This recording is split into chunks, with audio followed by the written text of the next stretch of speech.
नमस्कार दोस्तों, आज की कहानी है पिता की मृत्यु के बाद बेटी ने चुकाया कर्ज। बहुत पुराने समय की बात है। एक छोटे से गांव में रामाशंकर नाम का एक बड़ा आदमी रहता था, जिसके 3 बेटे और एक बेटी थी। बेटी शहर में रहती थी। रामाशंकर कुछ दिनों से बीमार था और एक दिन भले रामाशंकर की मृत्यु हो गई। जैसे ही रामाशंकर के परिवार वाले उसकी अर्थी को शमशान ले जाने लगे, तभी अचानक एक सेठ ने उस अर्थी का एक पांव पकड़ लिया और बोला, रामाशंकर ने मुझसे 2 लाख कर्जा लिया था, इसलिए पहले मुझे मेरे पैसे दे दो, तभी मैं इसकी अर्थी को शमशान ले जाने दूंगा। अब तमाम लोग तमाशा देख रहे थे।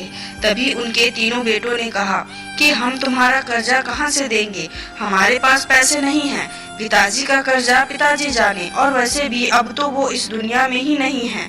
अगर तुम्हें इनकी अर्थी ले जानी है तो ले जाओ। ये सुनकर पूरा गांव रामाशंकर के तीनों बेटों पर थू थू कर रहा था। अब तीनों बेटे उस कर्जे को देने से पीछे हट गए। तभी रामाशंकर के भाइयों ने भी कह दिया कि जब बेटे कर्जा नहीं दे सकते तो हम क्यों किसी का कर्जा भरे। अब रामाशंकर की अर्थी को रोके हुए बहुत देर हो गई थी। तभी ये बात रामाशंकर की इकलौती बेटी तक पहुंच गई। वो भागी भागी अपने पिताजी की अर्थी तक पहुंची।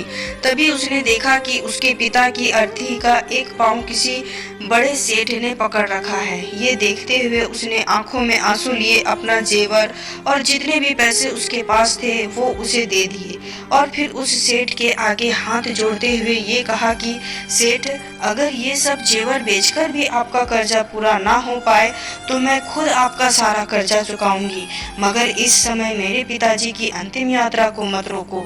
तभी उस सेठ ने रामाशंकर की अर्थी का पांव किसी और को पकड़ाकर उसकी बेटी के पास आकर बोला कि मुझे माफ कर दो बेटी। दरअसल बात ये है कि मुझे रामाशंकर से 2 लाख लेने नहीं हैं, बल्कि देने हैं। रामाशंकर ने 3 साल पहले मेरी कुछ मजबूरी पड़ने पर अपनी एक जमीन बेचकर मुझे ये 2 लाख रुपए दिए थे, और वो तो इतना भला आदमी था कि मुझसे 1 रुपया भी ब्याज नहीं लिया। और आज जब मैं रामाशंकर के रुपए लौटाने आया हूँ तो मुझे खबर मिली कि उनका देहांत हो गया, और मैं सोच में पड़ गया था कि अब ये रुपए मैं किसको दूं। इसलिए मैंने ये खेल खेला ताकि रामाशंकर जी के ये 2 लाख रुपए घर के ऐसे सदस्य के पास जाए जो वाकई में उनको प्यार और उनकी इज्जत करता हो। और बेटी, आज तुमने ये साबित कर दिया कि अपने माँ बाप को बेटे से कहीं ज्यादा एक बेटी इज्जत और प्यार देती है, इसलिए ये 2 लाख रुपए मैं तुम्हें सौंपता हूँ।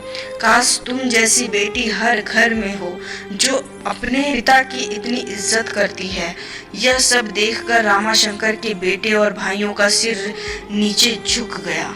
तो दोस्तों, मैं नहीं कहती कि हर बेटे ऐसे ही होते हैं, लेकिन इस घर के बेटे तो ऐसे ही थे। इस पर आपकी क्या राय है, कमेंट में जरूर बताएं।